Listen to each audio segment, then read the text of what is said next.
Bismillahirrahmanirrahim. Assalamualaikum warahmatullahi wabarakatuh.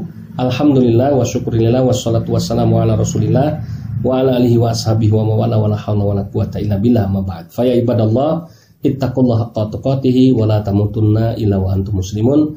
Rabbi a'udzubika min hamazati syayatin wa a'udzubika rabbi ayyahdurun. Shadaqallahu alazim. Ma'asyiral muslimin, pemirsa Laboratorium Sains Kristologi yang dimuliakan oleh Allah Subhanahu wa taala. Alhamdulillah, malam hari ini kita ada di Pondok Pesantren Al-Hadid 3 di Kampung Pitara, Depok, Jawa Barat. Dan kali ini saya bersama mama saya tercinta, Mama Ripka Hartini, begitu nama KTP-nya.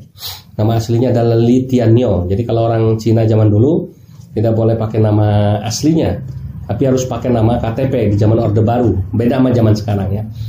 Jadi alhamdulillah kita masih akan bicara dalam halaqah mu'alaf dengan tema yaitu bagaimana pengalaman pahit para mu'alaf ketika masuk Islam, dan masih dalam edisi mu'alaf keturunan Tionghoa. Nah makanya saya kali ini meminta mama saya untuk bercerita, karena mama ini masih keturunan Tionghoa langsung. Jadi masih ada nama Cinanya, itu Li Tianyo namanya. Ya, jadi supaya apa? Dengan tujuan kita memberikan spirit semangat kepada saudara-saudara Muslim kami etnis Uighur di Cina sana yang sedang mengalami penindasan dari penguasa komunis di sana. Mungkin mama bisa cerita pada pemirsa sekalian yang ada di channel YouTube kami gitu ya, bahwa apa pengalaman pahit mama ketika awal masuk Islam. Jadi kami masuk Islam tahun 94. Kami sekeluarga ya. Jadi alhamdulillah pertama kali papa saya tanggal 13 Januari 94, yang mantan pendeta itu Pak Rudi Rudolfo Toforza almarhum. Kemudian 2 minggu berselang adik saya. Ya, kemudian 4 bulan berikutnya saya dan mama saya bareng masuk Islamnya tanggal 1 Mei tahun 94. Nah mungkin mama bisa cerita pada ikhwan kita yang ada di rumah, apa pengalaman pahit mama nih ketika awal masuk Islam dulu. Silakan, Ma. Saya pertama kali masuk Islam begitu sengsaranya, enggak seperti dulu penginjil saya bahagia gitu. Tapi setelah masuk Islam hidup saya jadi sengsara. Untuk sehari-hari aja susah. Untuk anak-anak saya makan juga susah. Jadi saya kerja membantuin orang gitu. Jadi pembantu gitu? Jadi pembantu. Nggak apa-apa, yang penting asal anak saya bisa makan. Yang dulu sebelum jadi Islam nggak pernah jadi pembantu ya, Ma ya? Enggak. Apa profesi mama dulu sebelum jadi Islam? Saya seorang penginjil. Penginjil ya. Mungkin bisa cerita, mama ini murid dari penginjil senior, namanya siapa, mungkin diceritain. Saya jadi penginjil, pergi pagi pulang malam. Saya pernah pergi juga dengan Mr. Wang, orang dari Korea. Saya selalu menginjil sama dia, kemana-mana saya ikut dia, naik mobil gitu. Tapi bahagia kalau setelah masuk Islam? Yang masuk Islam saya sengsara gitu. Awalnya ya. Nah, kemudian apalagi pernah pengalaman pahit apalagi selain kondisi ekonomi yang atau drastis harus jadi pembantu? Iya. Terus pernah dulu jualan gorengan ya? Iya, jualan pagi-pagi saya udah jualan keliling. Yang penting nggak apa-apa, yang penting bisa makan untuk anak-anak saya gitu. Ya, jadi mama yang bikin gorengannya atau ngambil kadang-kadang di tempat orang, saya bantu jualan keliling juga gitu ya. Iya. Itu karena masuk Islam gitu ya. Kemudian apalagi ada pengalaman ngaji diusir tuh gimana? Iya, saya udah masuk Islam, saya kata orang harus belajar ngaji kalau mau bisa baca Al-Quran ya. Terus saya bilang di mana ada pengajian taklim, dianterin tempat namanya Bu En. Terus saya ke situ, saya mau belajar ngaji. Tapi saya kan kalau udah bisa ngapain saya belajar?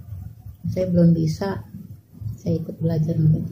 Ternyata saya diusir, nggak diladeni nama ibu. Kenapa diusirnya? Kenapa gara-garanya? Ya saya nggak bisa belajarnya. Nggak bisa-bisanya kenapa tuh? Ya saya kan baru masuk Islam, belum tahu. Kalau saya udah bisa, ngapain saya ngaji belajar sama orang?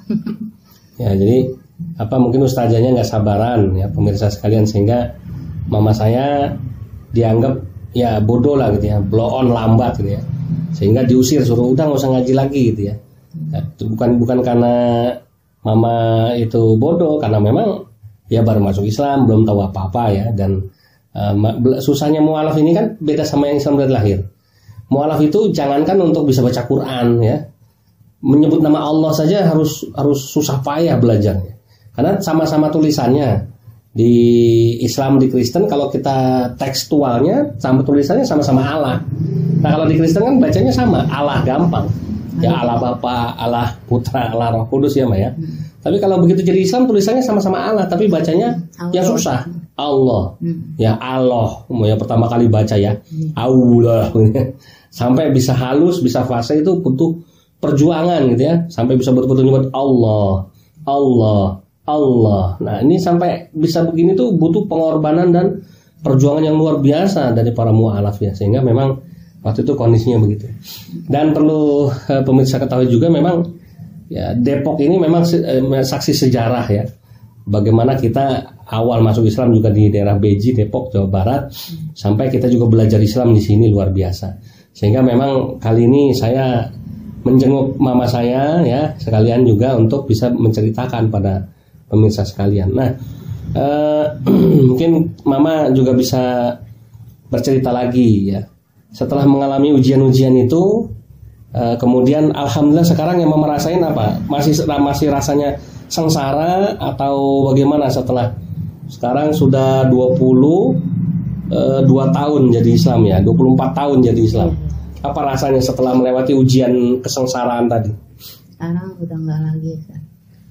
Malah sekarang saya suka pergi ngaji, sudah dapat ustazah yang baik, selalu bimbing saya tiap hari Selasa.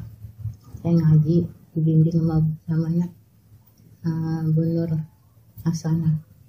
Iya. Jadi alhamdulillah sekarang aktivitas mama selain membantu saya untuk mengelola Al-Hadi 3, ngurus santri-santri di sini, juga sekarang rajin aktif ngaji di salah satu majelis taklim di sini, namanya Majelis Taklim Al-Mubarakah ya, dengan pimpinan Ibu Ustazah Nur Hasanah ya, alhamdulillah. Dan alhamdulillah beliau sudah merasakan nikmat dan nyaman ya. Jadi itulah perjuangan di awal masuk Islam ya, harus jadi dari penginjil senior ya. Beliau ini murid langsung dari penginjil asal Korea namanya Mr. Wong dari gereja Pantai Costa Hosana ya. Di mana? Pasar Pagi ya. Kemudian setelah jadi Islam atau jadi tukang gorengan ya, jadi pembantu rumah tangga, kemudian mau ngaji harus diusir gitu ya. Dan banyak lagi yang susah, yang sengsara ya. Termasuk saya sendiri ya. Alhamdulillah di awal saya masuk Islam di daerah Beji juga ya, banyak yang masih menjadi saksi atas perjuangan kami jadi Islam ya. Saya pernah jadi tukang sampah ya selama kurang lebih 7 bulan pada waktu itu, karena memang untuk membantu kondisi ekonomi orang tua ya, karena papa saya dari pendeta masuk Islam ya, otomatis kan ijazahnya nggak laku.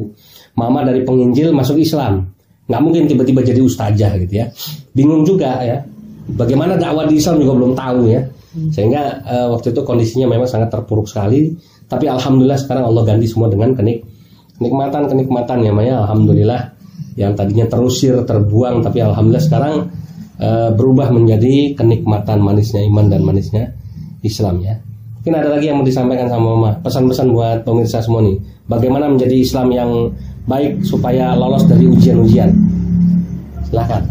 Harus belajar ya. Saya selalu belajar dari buku Riyadhus Shalihin dan lain-lain ya, dan jadi juga dari Ustadz Umar Nasution LC. Dia juga membantu juga. Jadi intinya semangat belajar. Jadi memang kebetulan Mama ini setelah jadi Islam memang tidak aktif dalam dunia dakwah karena faktor usia gitu ya. Tapi beliau semangat belajarnya luar biasa. Belajar dari para ustadz, belajar dari para ustazah ya, baca buku dan lain sebagainya. Ini semangat yang dilakukan oleh Mama, sehingga Mama merasakan nikmatnya Islam ya. Baik, barangkali itu ya yang bisa kami tampilkan di sesi kali ini.